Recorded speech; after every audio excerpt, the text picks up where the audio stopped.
Welcome to today's webinar, Incoterms 2020, What Can We Expect? This is Dee Caraglino with Breakbulk Events and Media. Thank you for joining us today.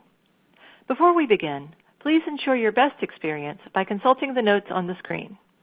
We recommend using a wired internet connection when possible, and closing any programs or browser sessions running in the background. You will find additional answers to some common technical issues located in the Help widget at the bottom of your screen. Please enter your questions through the Q&A widget at any time, and our panelists will answer them at the end of the presentation. Today's presenter is a logistics expert who has spent more than 30 years focused on education, safety, and compliance. A licensed customs broker certified in both import and export, Janet Kettler enjoys keeping up with the next generation of rules and regulations and volunteers with many groups, including the National Custom Brokers and Freight Forwarders Association, and she also participates annually in the Government Affairs Conference.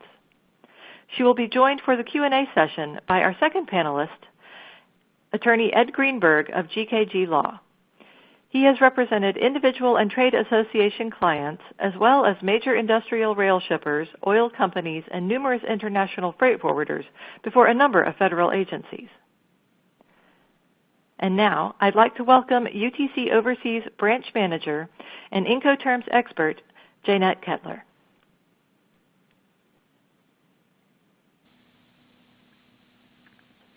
Hello, everyone. My name is Janet Kettler. I work with UTC Overseas. I want to thank you all for joining us today for this presentation. I'd also like to thank Breakbulk America for setting this up. We have joining us today Mr. Ed Greenberg. Mr. Greenberg is an attorney with GKG Law and represents the National Custom Brokers and Freight Forwarders Association of America. We look forward to your questions, and we'd like to encourage you to send them during this presentation. Incoterms Rules 2020, what can we expect? This is a good question. UTC has been actively training Incoterms 2010, and we've been listening to our clients for many years. With the evolution of the global market, updating the Incoterms to reflect the current practice is always a challenge. Incoterms are from the private sector ICC rather than from law and regulate trade practice. Today we are going to be talking about Incoterms 2010, what positive changes we saw, and Incoterms 2020, what positive changes will we see. Many say that the current Incoterms are fine and no changes are needed. Let's start and let's review. The name Incoterms originate from international commercial terms. Incoterms is a registered trademark. The ICC, International Chamber of Commerce, dates back to 1919. The first 6 rules in 1923 were the precursor of the Incoterms we know today. Before you is a screenshot of the ICC history webpage. The first official Incoterms were introduced in 1936 and subsequently updated and revised in the years you can see. The Incoterms were developed to provide a uniform set of rules for the interpretation of international commercial terms defining transport, risk, and cost. Before publishing the 2010 Incoterms, the ICC spent 2.5 years taking recommendations, and they're already taking recommendations for the 2020 Incoterms. Incoterms are 3 letters that tell us our obligations. What is also interesting to me is to note that it wasn't until 1980, a revision, that the ICC added FRC, free carrier, which provided for goods not actually received shipside, but at a reception point on shore, such as a container yard.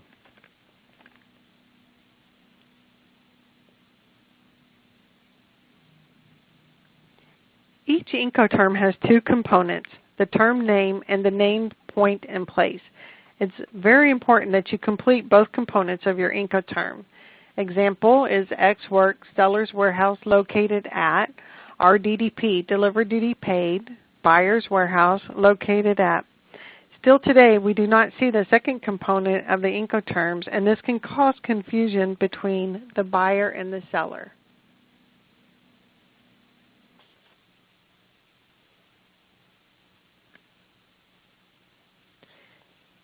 So who does what? Who pays for what? What about insurance?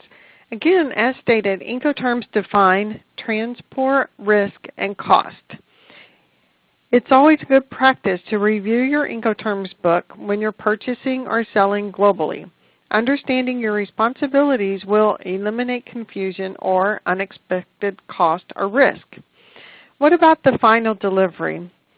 Any special documents required? Certificate of origins, MTRs, free trade agreements. Are you expecting duty-free treatment based on origin? Will the seller be able to substantiate the claim for duty-free treatment? These are some of the things to consider when you're reviewing your Incoterms. Within each Incoterm, the ICC has identified the obligations of both parties, the seller and the buyer. The ones listed above are the obligations of the seller. It's important to note that the seller is responsible for security and customs formalities along with packing and marking. These are the obligations of the buyer. Again, notice that security is addressed in Item 2, and we're also going to talk about that a little bit later. As you know, Incoterms are not law. They are considered a guidance. We've been covering what Incoterms cover, and now we're going to discuss what they do not cover, such as ownership or title of the goods, vessel requirements. Sometimes you might have a specific requirement in your contract or have a letter of credit that will make you mandate certain things, such as your vessel requirements, and you'll need to monitor your instructions to your seller or buyer within your sales contract, such as your vessel may not be more than 25 years of age. Another important thing that is not covered is payment obligations. It's important to include payment obligations and transfer of title in your sales contract.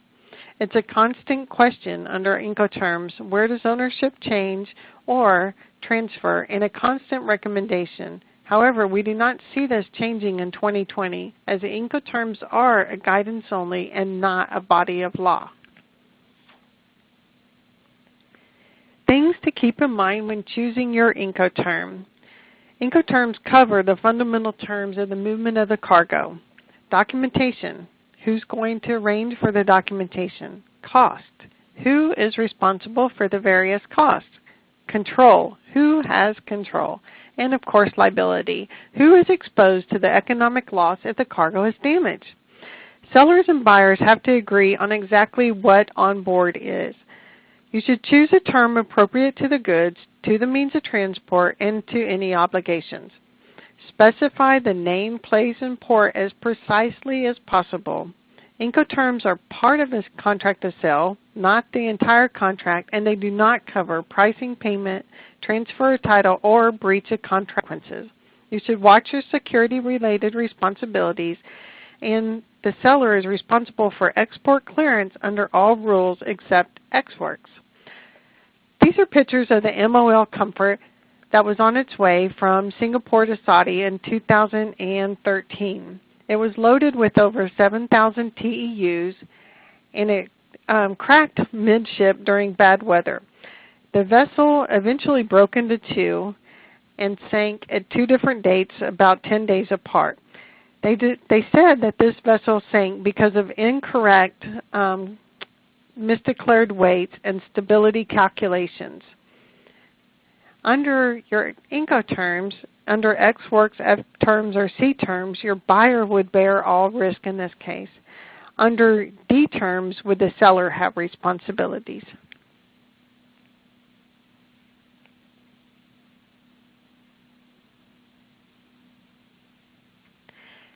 Next, I would like to review a couple of positive changes to Incoterms 2010. Another thing to keep in mind in the Incoterms changes are under the definitions. For instance, in Incoterms 2000, the term delivery was not defined. So in 2010, Incoterms defined the word delivery. This is where the risk of the loss or damage to the goods transfers from the seller to the buyer. An example of this would be CIF Houston, Cost Insurance and Freight Houston, Incoterms 2010. Delivery occurs when the seller turns the goods over to the international carrier at the port of export. However, the seller is still responsible for paying the freight to Houston and obtaining insurance in the name of the buyer. Another positive change was removing the term ship's rail and replaced it with on board. The term ship's rail always confused me. I was never sure of when the goods would actually pass the ship's rail.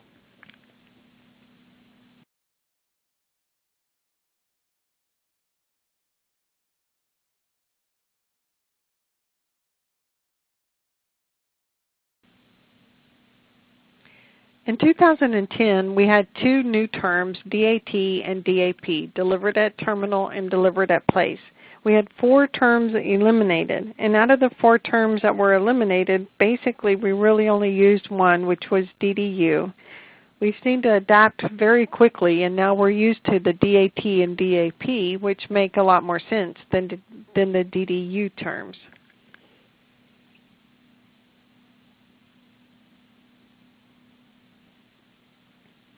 That was a quick review of 2010. Now we're going to move into the current suggestions received by the industry for 2020 possible changes. Incoterms' goal is to strengthen and harmonize global trade. The ICC has already set up committees which include global professionals, lawyers, surety, and global supply chain specialists from around the world. ICC is planning on releasing Incoterms 2020 and 2019 to coincide with their 100-year anniversary. Many feel no changes are needed, and some have added comments and suggestions. Since the rollout of 2010, we've heard many suggestions and have received feedback, and we're going to discuss those now. We are looking forward to the Incoterms 2020 and the term placed. Will place be further defined? The reason for this is that when we hear placed in the terms such as placed, placed alongside, or placed on board, it's not clearly understood what the intention of the rule is. Under FOB, CFR, and CIF, is placed to mean set on board the vessel in its initial location and unhooked? What about FAS? Is placed to mean unloaded from the arriving transport vehicle and set on dock and unhooked?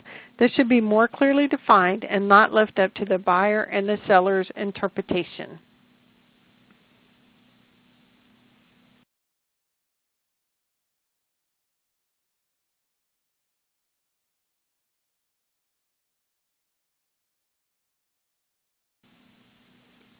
Ex-works. Ex-works is widely misused and misunderstood. It contains 2 obligations which do not generally meet trade practice. Many firms will not use ex-works and prefer FCA or other F rules. Further clarification or reminders should be included in ex-works to avoid misunderstandings. I read once it's like putting a box outside for a taxi to pick it up. Do you know where it's going? What country? Who is the end user? As a U.S. seller, you're responsible to know the end user. Are they on the denied parties list? What is the ultimate destination? What country is it going to? It will be interesting to see if in the 2020 edition, if ex-works will be removed or further defined. It could be that it's only an issue in some countries like the U.S. and not other countries. So it's possible that no changes will occur due to the fact that these terms are used globally.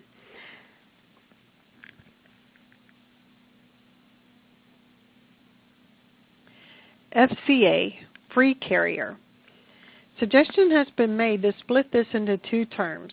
FCA, to be used only for cargo loading at the seller's premises, and FCT, free carrier and transfer, to be used in the situation that the goods are transferred for main carriage, multimodal deliveries.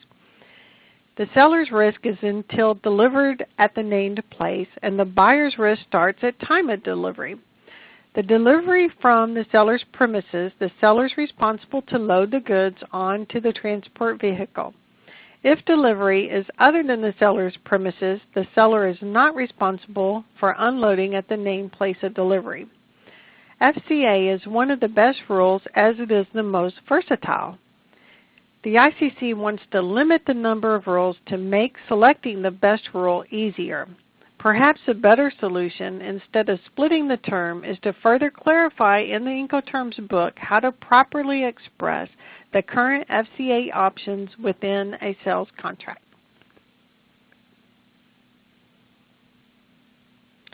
FOB, free on board. Some of the changes we might see would be under FOB, and would the shipper be mandated to load containers, which still is a common practice today, even though FOB is not really recommended for containers. So the questions came up, would the shipper be mandated to load the containers under FOB, and would they have to pick up the containers and return the empty? Where would the division lie within the shippers and the FOB terms? So it might be interesting to see if they expand on this, but chances are I really don't think they will. I think it will stay under the FCA term. CIF, cost, insurance, and freight, and CIP, carriage and insurance paid to, are the only two Incoterms that include insurance. Under the current Incoterms 2010, the seller is responsible for purchase minimum cargo coverage, which is Class C, free of particular average. This covers things such as fire, explosions, vessel capsize, or stranded. It does not cover freight overboard or dropped while loading or unloading from the vessel. Does this current insurance verbiage fit the trade practice? As a seller, Cargo Clause C is less costly than Cargo Clause A. However, do more parties provide Clause A coverage for their goods? As a buyer, are you aware the seller only has to provide insurance to Clause C? Do you think that many sellers purchase Clause A? If this is the case, should the verbiage in the Incoterms rule be modified to avoid confusion? I really think that most people are not aware of the kind of coverage that is included under the terms with insurance. Again, understanding is your risk is a key. We discussed earlier how important it is to take into consideration and review each obligation and to make sure that your sales contract matches your requirements. This is another perfect example.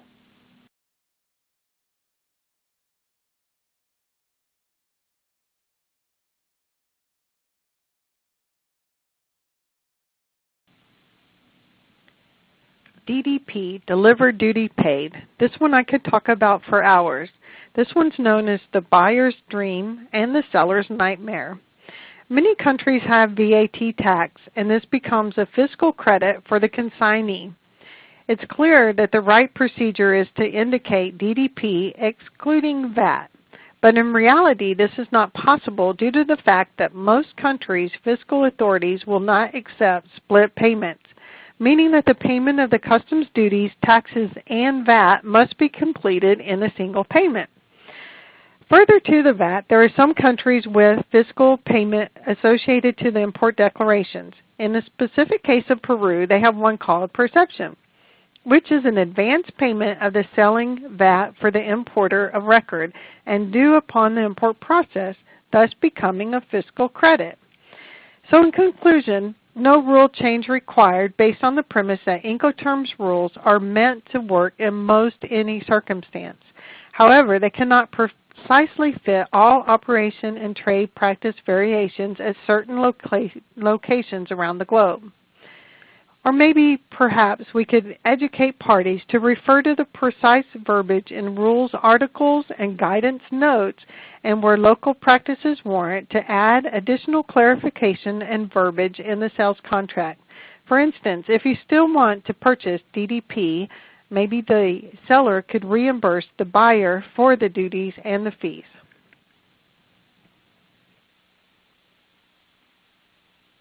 Other suggestions in the Incoterms 2020. One of them is cargo security. Is cargo security adequately addressed in the Incoterms? The Incoterms state the seller must provide the buyer information and documentation, including security information, and the buyer must provide the seller any security-related data requirements. Does this need to be adjusted? Security is one of those things that change globally, and I think to keep it simple in the Incoterms might be a better option. The next suggestion that was brought up was VGM, Verified Gross Mass. This is not currently addressed in the Incoterms. Should this specifically be added? Under Article 9 in the Incoterms, it says checking, packing, marking, and it states the seller must pay the cost of those checking operations, such as checking, quality, measuring, weighing, and counting, that are necessary for the purpose of delivery of the goods in accordance with A4. And A4 states the point of delivery where the responsibility and the risk pass between the seller and buyer. While not specifically stated VGM, it would seem to fall into the described operations. And maybe to avoid confusion, another thing would be to add verified gross mass to the list of operations shown in A9. Another suggestion was, should FOB and FAS marine-only rule be modified for container shipments? That's a good question, and I think I'll let the professionals answer that one, and we shall wait and see. But the question would come, would that also modify other Incoterms to also have to include container shipments, and how would that affect the overall picture? So what suggestions or modifications would you like to see in Incoterms 2020? We've placed a link here, and we hope that you would be more than willing to also include your suggestions and feedback, and we will pass that on to the committees that are collecting the information. Thank you.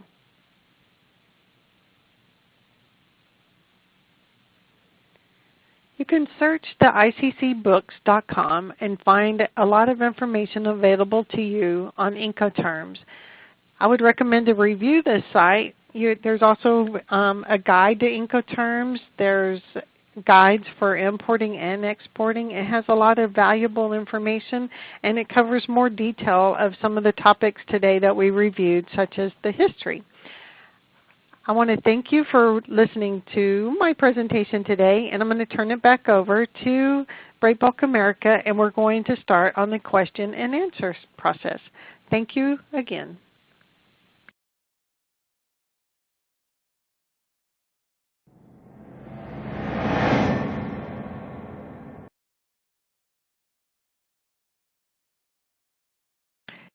Hi, everyone. This is Janet Kettler. Thank you for participating today. And I wanted to let you know that there is a link on the resource section on the bottom left where you can ask your additional questions. And I hope everybody can hear me. I can't tell. Some of the questions we received today is, what is the most misunderstood Incoterm? Well, we kind of covered that a little bit, and that would depend on what is expected. As stated earlier, one of the most misused and misunderstood rule is ex works, and under ex works obligation, the seller has very little responsibilities. But under U.S. regulations, they still have full responsibilities when selling international. The other rule would be FCA, and it seems this rule has many areas to further define requirements. Another question we received is, what is the least used Incoterm? And I would have to say that probably it would be DAT. Another question would be, how often do disputes come up on transactions due to the use of incorrect Incoterms? I would say maybe more appropriate would be, how often disputes arise from not reviewing all 10 obligations to the buyer and 10 obligations to the seller. Did both parties review their obligations? It could be clearly understood in the obligations. However, the seller and the buyer might not have been aware of their obligations. When certain items are not addressed in the contract, then gap fillers are used, and this could be a better question for Mr. Greenberg. Mr. Greenberg, would you like to step in on that? Can you restate that question? I'm sorry, Jeanette. Sure. It says, how often do disputes come up on transactions due to the use of incorrect Incoterms? Actually, remarkably, in terms of disputes and litigation, not that often. The not relating to Incoterms, except for the confusion about title, because I think a lot of people think that Incoterms also covers title, and that when risk of loss passes, that title also passes. I think that's been, in my experience, that's been the largest source of confusion that has led to litigation. Thank you. Another question we have is, which is the worst Incoterm for the buyer? That would kind of go back to what kind of risk and liability do you want to assume as the buyer? You know, what kind of control do you want for your delivery to your customer, and what your relationship is between your buyer and your seller? Let's see. Okay, so it says, what complications, if any, can Incoterms DDP cause for the United States domestic shipment? Really, DDP is not used for domestic shipments. It's more for international. And in the U.S., we really don't have too many complications under DDP terms for international shipments. You will have additional cost, and such as needing a bond on file to be the importer of record and setting up your power of attorney. And then you might have complications in your duties, but other than that, it's pretty easy. Let's see what else we have.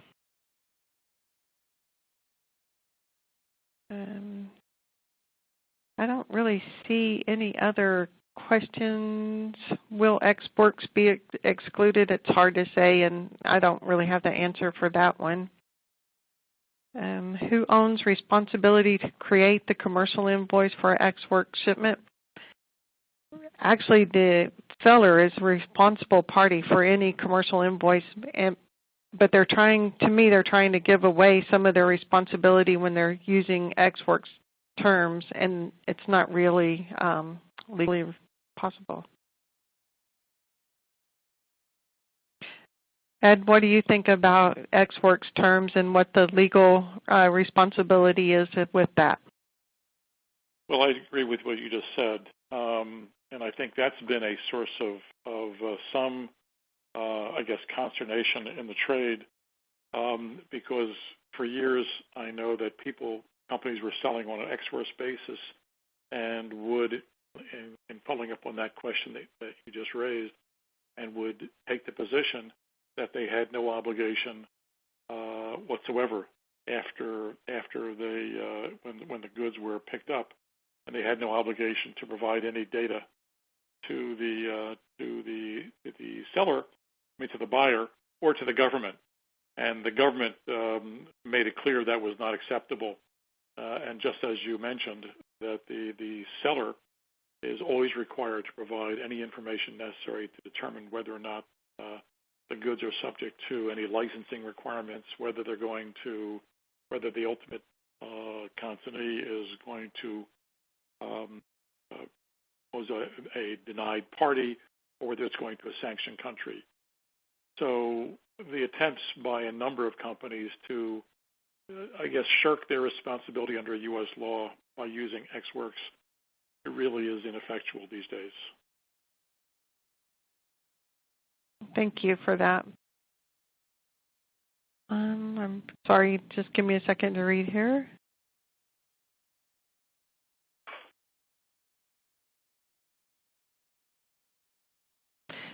There's a few more questions on the question and answer. I think might be better if we send an email for those answers, which I'll be happy to do.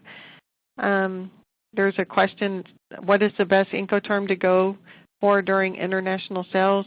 That would definitely depend on your goal of what you're trying to do between your buyer and your seller.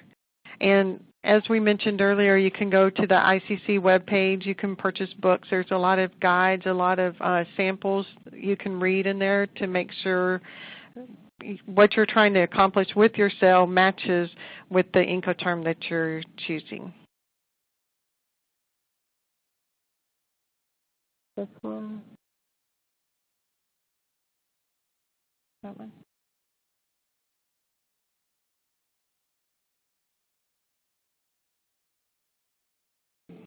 It says, how far has the U.S. states progressed in adopting Incoterms as the standard rather than using multiple versions of the Uniform Commercial Code. Ed, do you want to tackle that one? I know that the UCC is more of a domestic term and Incoterms are more of a global term, but I'm not real sure how or if they would even plan on marrying those. I think that's right. I think the UCC is used almost exclusively for domestic, even though some terms are the same. You have FOB is recognized in domestic as well. But I'm not aware of any efforts by the various states to adopt Incoterms and to make that part of their state codes, and certainly no effort being made by the United States to actually codify the Incoterms into law. They remain simply a cooperative type of arrangement that's been recommended by the National Chamber of Commerce, and they'll probably remain that way. Okay.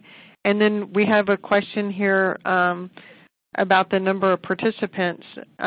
Elizabeth or Dee, do you want to answer that one?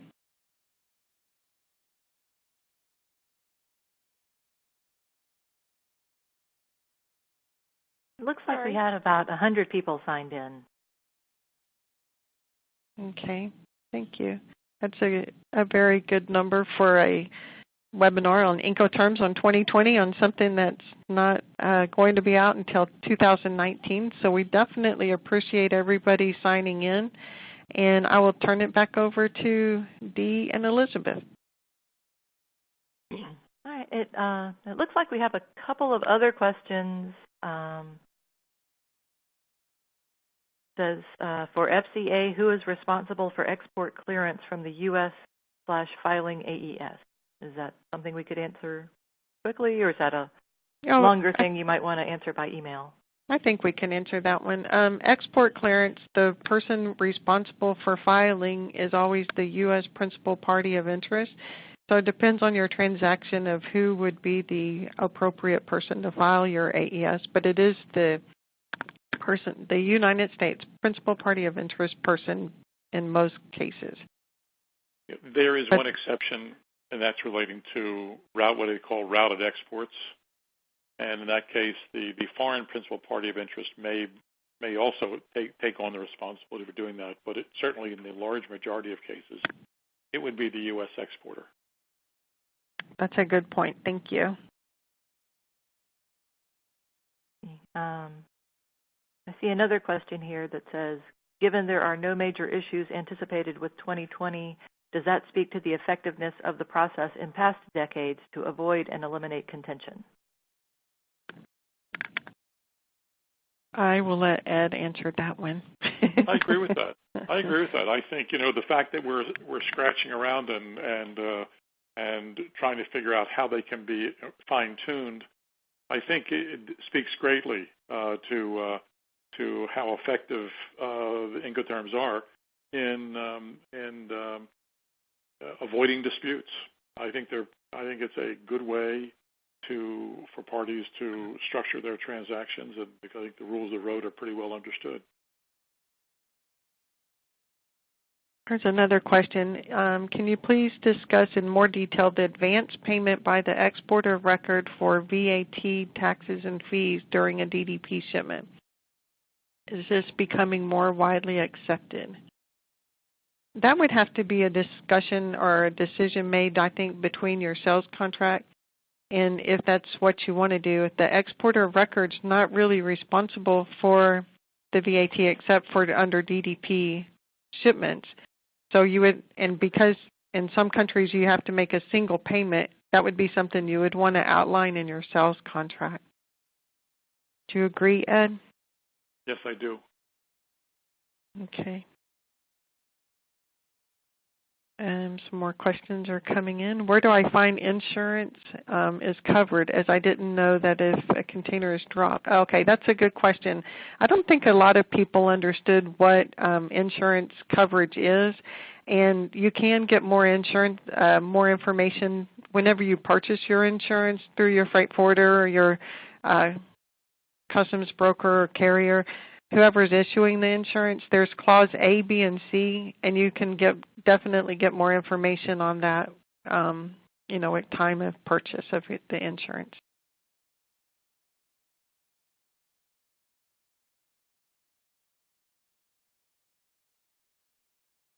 So suppose we sell CIP containers and the container arrives to the buyer's damage. Who has to pay for the damaged container, the seller or the buyer? It depends, I guess, where your damage occurs, too. At what point in the shipment is the damage? Is it damaged while on water? If that's the case, then the buyer would have to be the one to file the claim, and the seller would provide the buyer the insurance certificate, and they could endorse the back, and they could send that over to the buyer to follow through with the insurance claim.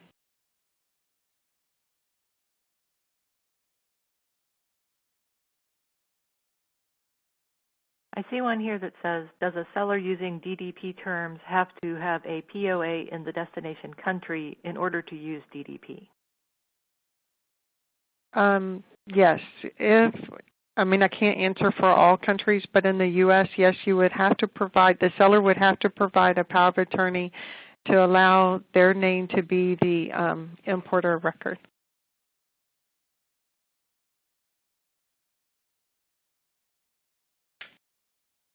It says, what is the price difference between Class A, B, and C? I'm sure that's on the insurance, and sureties would have to give you that answer on what the total difference is on how much. It's really not that much different in, Clause A, B, or C.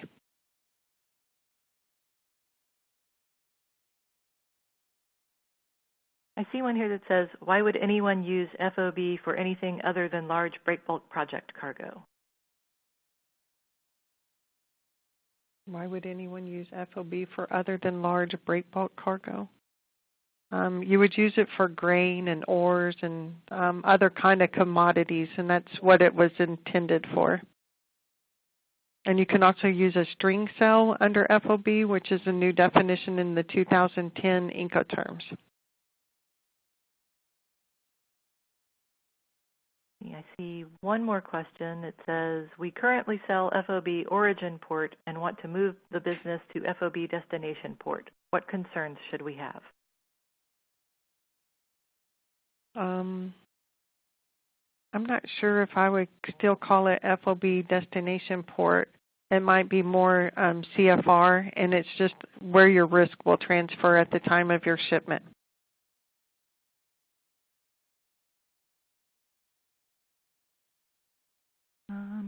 I have another question. It says, is X-Works going to be changed in 2020? And I think you addressed that briefly during the presentation. You said that it probably doesn't need to be changed.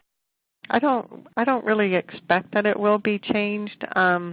It's just something to be aware about under your regulations. When you sell X-Works, you're still responsible to know where it's going and what's happening to the cargo. I've heard talk about removing it, and I've heard a lot of talk that, no, they're not going to remove it. So only time will tell. Let's see. I think we have time for one more question. If we use the term FOB a specific port and customer has arranged onward shipping, then how do we know what date we can recognize the revenue if the customer will not give us a copy of the bill of lading? I.e., how do we prove containers are on a vessel if we haven't arranged the shipping? That seems like a difficult question. It's a good question. Of course, we did mention that revenue recognition is not part of the Incoterms, but Ed, would you like to answer that one? Well, it is a difficult question because I'm not sure I understand why it would be a problem. You should be getting, the shipper who should be getting a copy of the bill of lading as a receipt when he tenders the goods. So I'm not sure I understand the problem. I understand the question about arranging FOB specific port and then the customer ships it onward. But it seems to me that you should have a copy of at least the original bill, the origin bill of lading, and as to whether or not you would get a copy of the beyond movement bill of lading, yeah, that's a problem. So I'd be somewhat concerned about structuring a transaction when you might not be able to know when that transshipment takes place. Right, and bills of lading are legal documentation, so it's always good to understand that it is a legal document.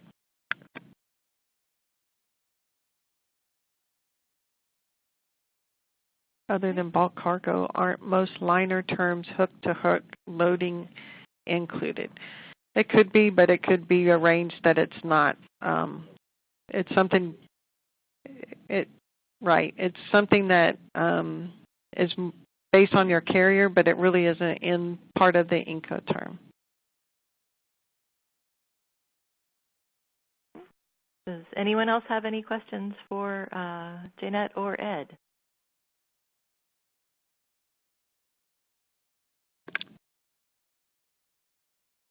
I don't see any questions from the audience. I'd like to thank everyone for participating and listening in today. I hope you've enjoyed the presentation.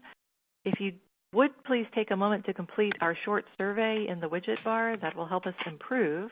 And I'd like to thank Jeanette for taking the time to create and present this webinar, and thanks to you and Ed for answering all of our questions. We will be having an in-depth panel on Incoterms at Breakbulk Americas in Houston in October. So if you are planning to attend, we'd like you to stop by and participate in that panel also. It'll be moderated by Jeanette's colleague Marco Poisler of UTC Overseas. And we'll also have Frank Reynolds, who is one of the delegates to the Incoterms committee. Our next webinar is going to be hosted by Roger Baker. He is the Vice President of Strategic Analysis at Stratfor, which is Breakbulk's global intelligence partner. He'll be presenting on geopolitical shifts, trade, and the Americas. If you enjoyed this presentation and would like to listen to it again, you'll be receiving a link with the on-demand version, or if you weren't, or a colleague wasn't able to listen in, you can pass it on to them. If there's anything else, please email us, and thank you again for being part of this presentation. Thank you, everyone.